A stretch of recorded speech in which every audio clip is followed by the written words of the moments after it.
Ito yung time na na-drop si Rondae Hollis Jefferson noong 2015 NBA draft. Na-drop siya dito ng Portland Trail Blazer bilang 23rd overall pick, pero kalauna naman ay na-trade ang kanyang draft rights kasama si Steve Blake papuntang Brooklyn Nets at dito siya pumirma ng kanyang rookie contract.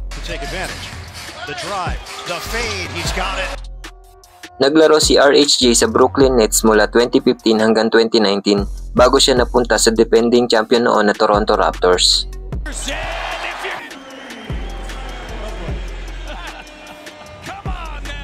At ang huli nga po na paglaruan niya sa NBA ay ang team na nag-drop sa kanya, ang Portland Trail Blazers.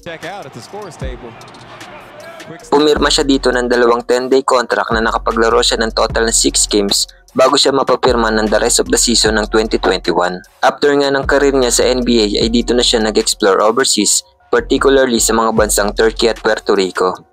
Bago siya napunta sa Pilipinas sa team ng TNT Tropang Giga, and the rest is history.